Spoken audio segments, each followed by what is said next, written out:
नमस्कार प्यारे विद्यार्थियों, दीपक लक्ष्य हब यूट्यूब चैनल की ऑनलाइन क्लासेज में आप सभी का हार्दिक अभिनंदन करता हूं।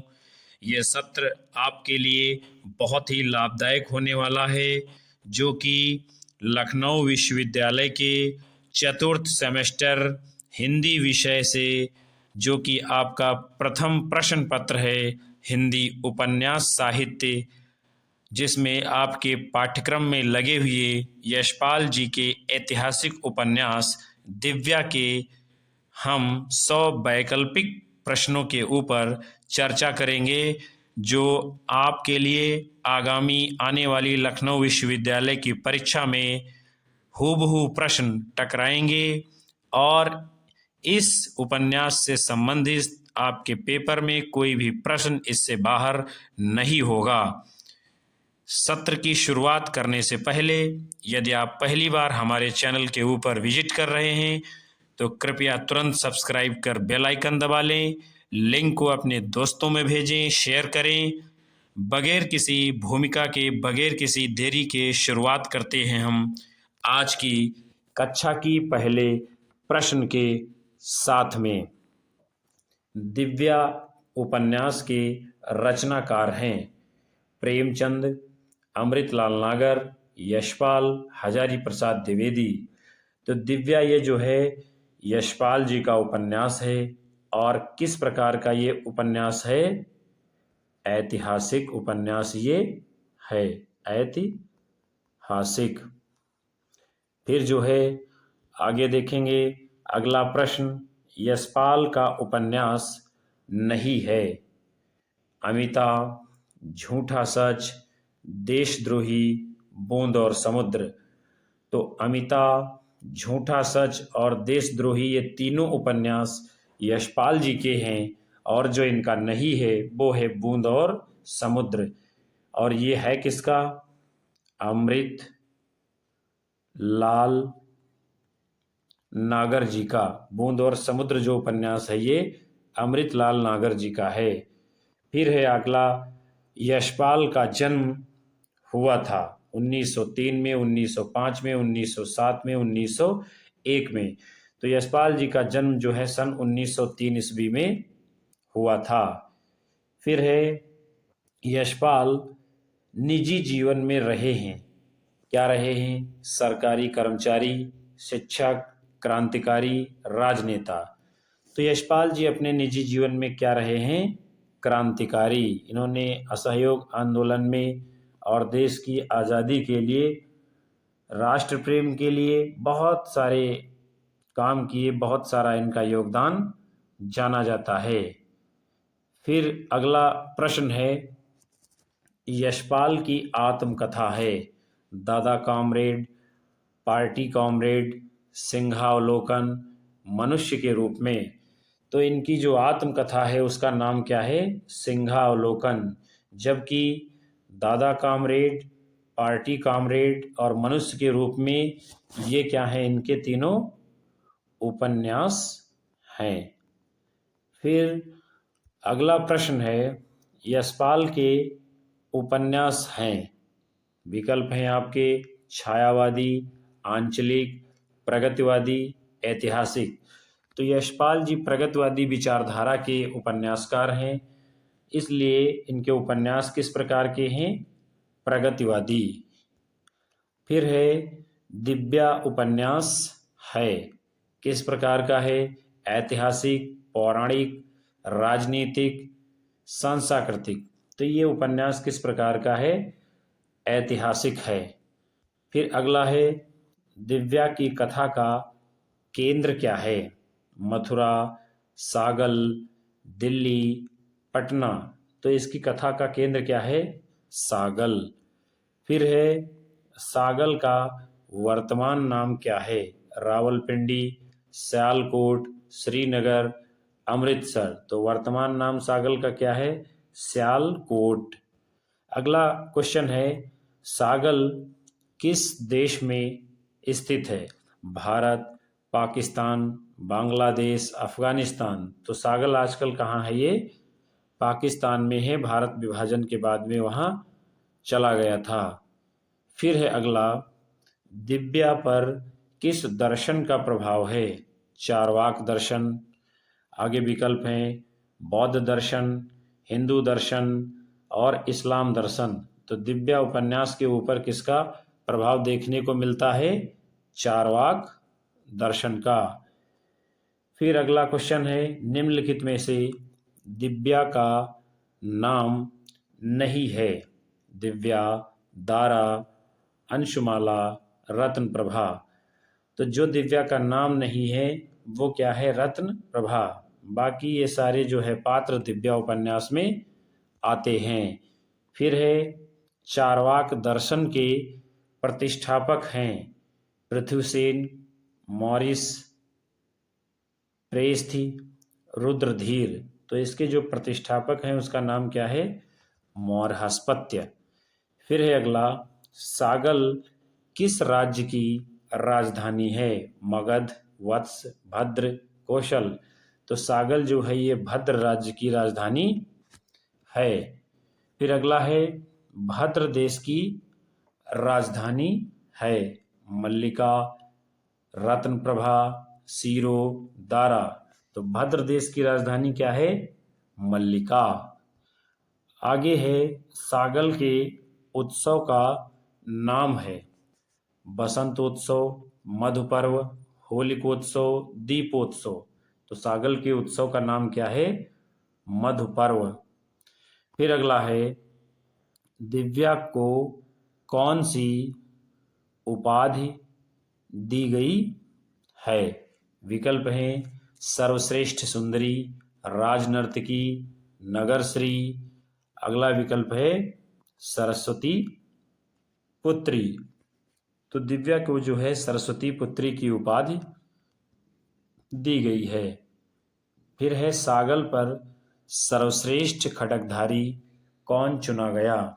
रुद्रधीर, विनय शर्मा, पृथ्वीसेन, इंद्रदीप। तो सागल पर जो सर्वश्रेष्ठ खड्गधारी के रूप में चयनित किया गया उनका नाम क्या है? पृथ्वीसेन। फिर है, सागल का किस विदेशी ने आक्रमण किया? मिलिंद, प्रतूल, भूधर, केंद्रस। तो सागल के ऊपर जो है केंद्रस नाम का विदेशी ये जो है आक्रमण करता है। अगला है, मिलिंद किस धर्म का अनुयायी है? सनातन धर्म, इस्लाम धर्म, बौद्ध धर्म, ईसाई धर्म। तो मिलिंद ये जो है बौद्ध धर्म का अनुयायी है, बौद्ध धर्म को मानता था। फिर है, सागल पर किसका शासन था? ब्राह्मणों का, क्षत्रियों का, पवनों का, मल्लों का। तो सागल के ऊपर पवनों का शासन था। फिर है, उपन्यास में किस पात्र को देश निकाला मिला था? रुद्रधीर, पृथ्वीसेन, विनय, इंद्रदीप। तो दिव्या उपन्यास में क्या है? रुद्रधीर नाम का पात्र है जिसको क्या है? देश से निष्कासित कर दिया गया था। आगे है, अंशुमाला कहाँ की नगर श्री बनी? सागल, मथुरा, पटना, उज्जैन। तो अंशुमाला ये कहाँ की? मथुरा की नगर श्री बनती है। फिर है, पृथ्वीसेन का प्रणय किसके साथ था? दारा, अंशुमाला, दिव्या, सीरो। तो पृथ्वीसेन का प्रणय किससे था? दिव्या के साथ। प्रणय मतलब प्रेम। फिर अगला है, पृथ्वीसेन का विवाह किसके साथ में हुआ था? दिव्या, सीरो, रत्नप्रभा, मल्लिका। तो पृथ्वीसेन का विवाह जो है सीरो के साथ में होता है। आगे है, दिव्या उपन्यास में नायिका है? दिव्या, सीरो, मल्लिका, रत्नप्रभा। तो दिव्या उपन्यास की जो नायिका है वो कौन है? वो स्वयं जो है दिव्या है। इसी के नाम पर जो है इस उपन्यास का नामकरण किया गया है। फिर है, मॉरिस कौन था? मूर्तिकार, सेनापति, सन्यासी, पुरोहित। तो मॉरिस कौन है? ये मूर्तिकार है। फिर है, मॉरिस प्रतीक है किसका? वर्ण व्यवस्था का, बौद्ध धर्म का, शासन तंत्र का, आम आदमी का। तो मॉरिस ये जो है आम आदमी का प्रतीक माना है। फिर है, लेखक का उद्देश्य है? क्या उद्देश्य है? वर्ण व्यवस्था की स्थापना, बौद्ध धर्म का प्रसार, विदेशी शासन की स्थापना, जन विद्रोह। तो क्या उद्देश्य है? जन विद्रोह। फिर है उपन्यास का प्रभावी पुरुष पात्र कौन सा है? विकल्प है आपके पृथ्वीसेन, आगे हैं मॉरिस, प्रेस्त, मिलिंद। तो इस पूरी उपन्यास के जो पुरुष पात्रों में मुख्य जो है इसका प्रभावी पात्र है उसका नाम क्या है? पृथ्वीसेन। फिर है आगे, ऐतिहासिक उपन्यास होने पर भी दिव्या का प्रभाव डालने वाला तत्व कौन सा इनमें से प्रमुख है?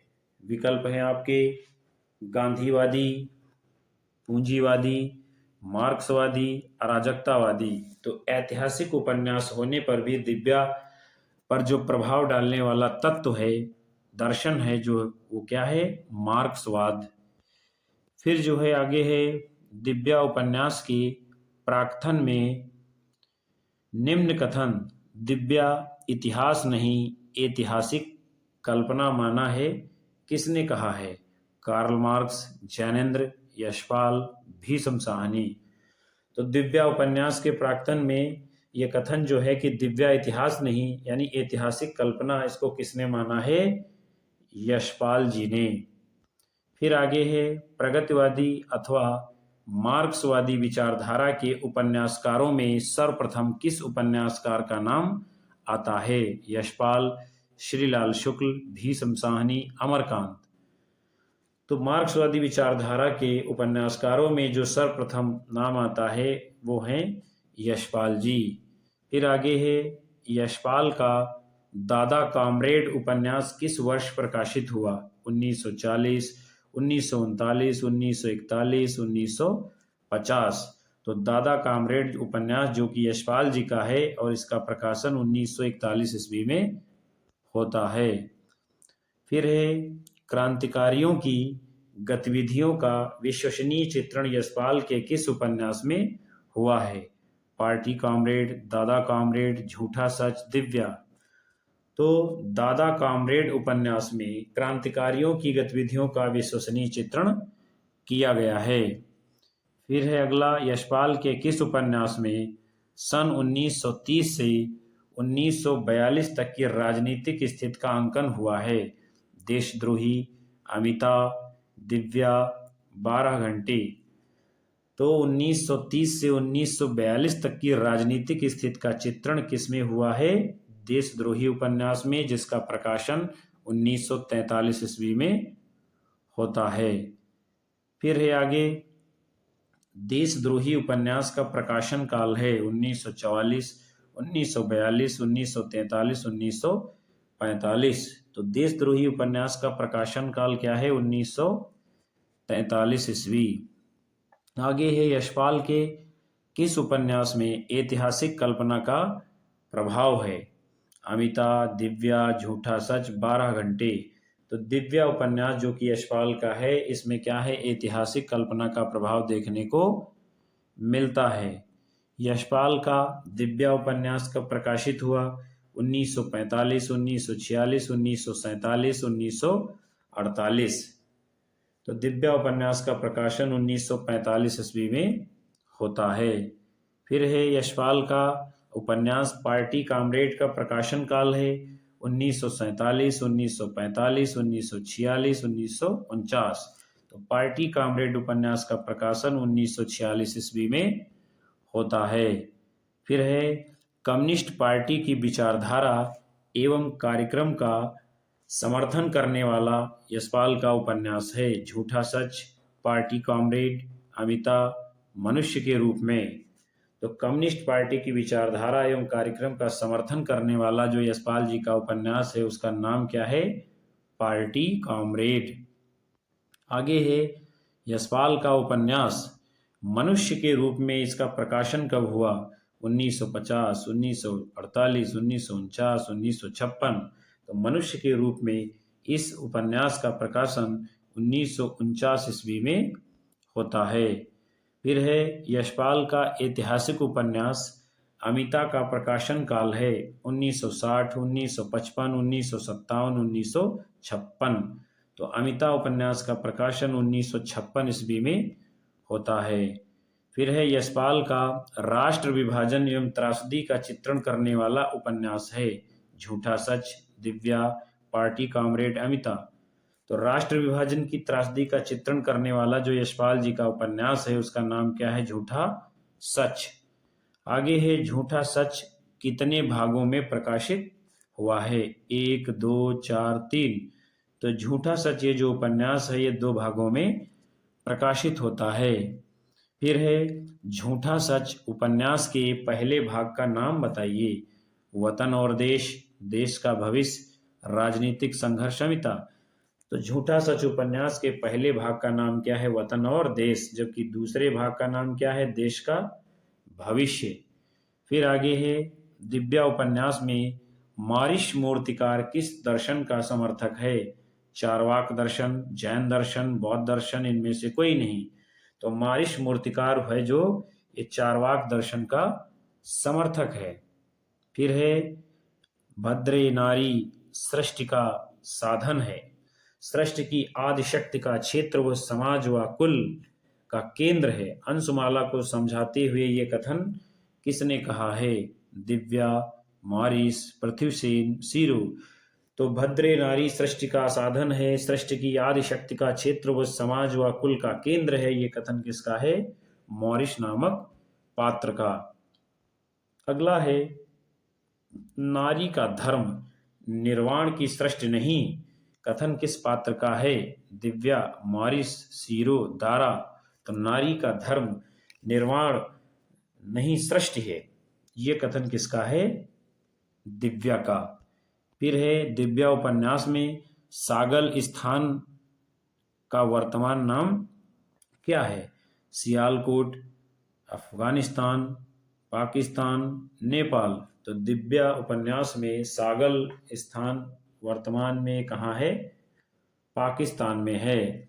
फिर है दिव्या उपन्यास में दार्व स्थान का उल्लेख किया गया है अफगानिस्तान, सियालकोट के आगे का स्थान बंगाल की खाड़ी, इनमें से कोई नहीं।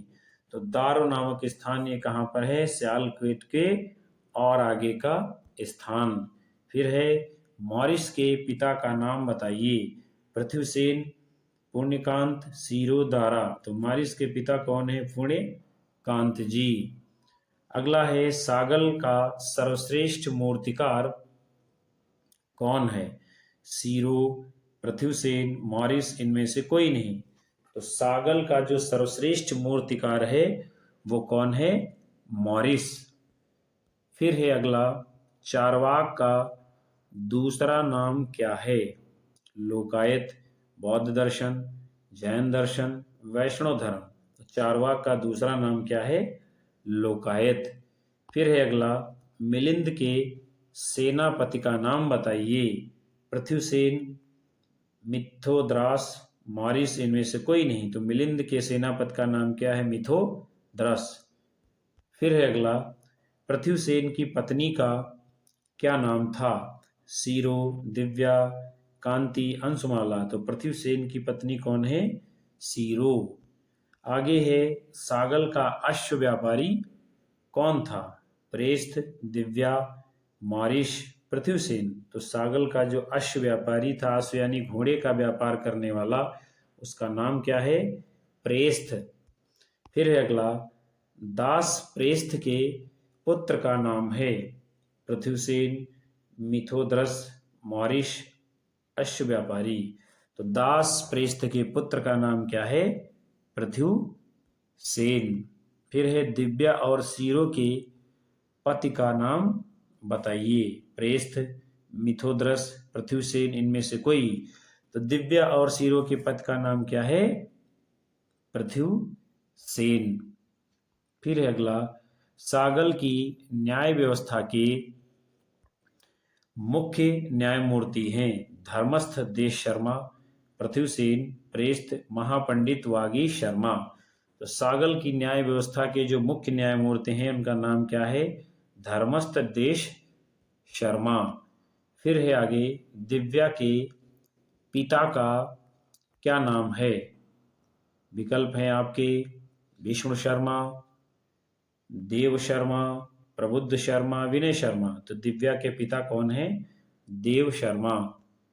फिर है अगला, दिव्या का दूसरा नाम है, क्या नाम है? सीरो, दारा, कांति, इनमें से कोई नहीं। तो दूसरा नाम क्या है? दारा। फिर है अगला, अंशमाला का पहला नाम क्या था? दिव्या, दारा, सीरो, कलावती। तो अंशमाला का पहला नाम क्या था? दिव्या। फिर है आचार्य प्रवर्धन के पुत्र एवं सागल का अंतिम सम्राट है रुद्रवीर, वसुधीर, पृथ्वीसेन, आ और बा दोनों। तो आचार्य प्रवर्धन के पुत्र एवं सागल के जो अंतिम सम्राट हैं उनके नाम क्या हैं?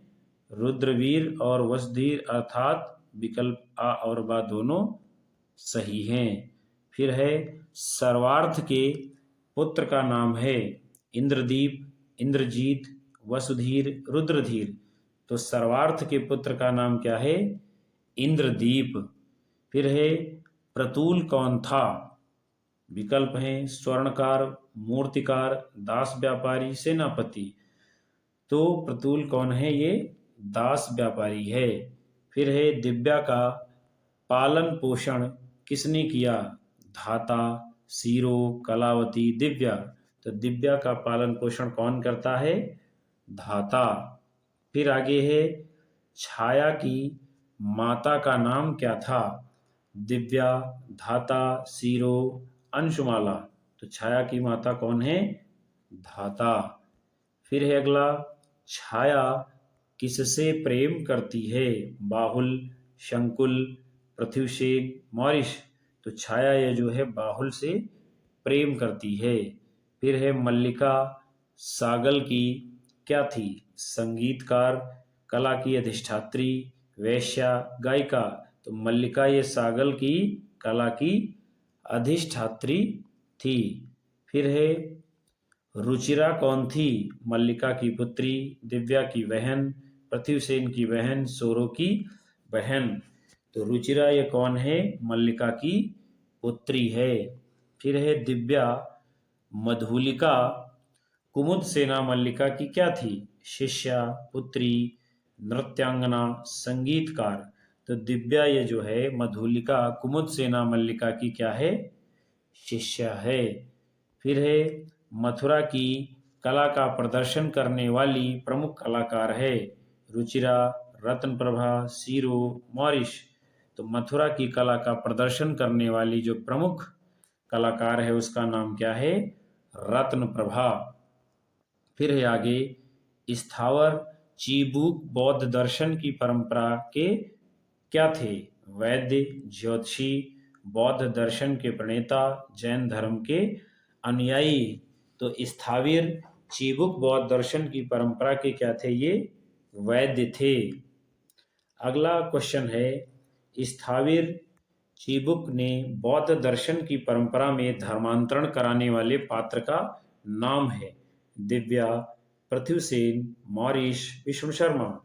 तो स्थाविर चीबुक ने बौद्ध दर्शन की परंपरा में धर्मांतरण कराने वाले जो पात्र हैं उनका नाम क्या है?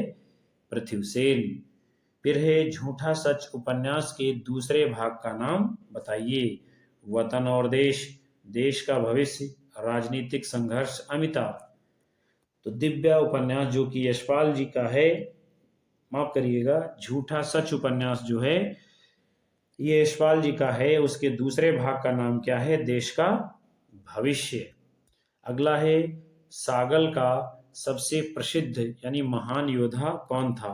मारिश, पृथ्वीसेन, विष्णु शर्मा, देव शर्मा। तो सागल का जो महान योद्धा था उसका नाम क्या है? पृथ्वीसेन। फिर है मराली का आत्मसमर्पण नाम से नृत्य नाटिका किसने प्रस्तुत की है? दिव्या, सीरो, रुचिरा, दीपा। तो मराली का आत्मसमर्पण नाम से नृत्य नाटिका ये जो है दिव्या प्रस्तुत करती है। फिर है राजहंस के रूप में किसने नृत्य का अभिनय किया है? दिव्या, मल्लिका, रुचिरा, देवसेना। तो राजहंस के रूप में जिसने नृत्य का अभिनय किया है उसका नाम क्या है? मल्लिका। फिर आगे है स्वाधीनता आंदोलन एवं उत्तर भारतीय समाज की राजनीतिक संघर्ष का चित्रण करने वाला यशपाल के उपन्यास मेरी तेरी उसकी बात का प्रकाशन वर्ष है 1974, 1975, 1976, 1977। तो स्वाधीनता आंदोलन एवं उत्तर भारतीय समाज की राजनीतिक संघर्ष का चित्रण करने वाला जो यशपाल का उपन्यास है उसका नाम है मेरी तेरी उसकी बात, और इसका प्रकाशन कब होता है? 1974 ईस्वी में। फिर है ऐतिहासिक कल्पना पर आधारित दिव्या उपन्यास का प्रकाशन वर्ष है 1954, 1945, 1950, 1960। तो ऐतिहासिक कल्पना पर आधारित जो दिव्या उपन्यास है जो कि यशपाल जी का है, और यशपाल जी प्रगतिवादी मार्क्सवादी विचारधारा से प्रभावित उपन्यासकार हैं, और इस दिव्या उपन्यास का प्रकाशन कब होता है? 1945 ईस्वी में।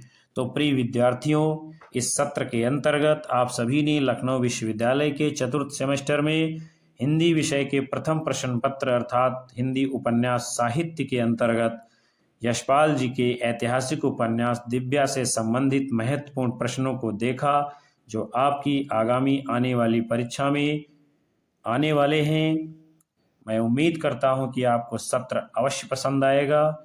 इस कक्षा को अपने दोस्तों में शेयर करें, लाइक करें, कमेंट करें, ज़्यादा से ज़्यादा लोगों तक पहुंचाएं, और अपनी राय हमें कमेंट बॉक्स में अवश्य दर्ज करें, ताकि हम और अधिक ऊर्जा के साथ अगली कक्षा को आपके सम्मुख प्रस्तुत कर सकें। मिलते हैं आपको अगली कक्षा में, तब तक के लिए नमस्कार, धन्यवाद, जय हिंद।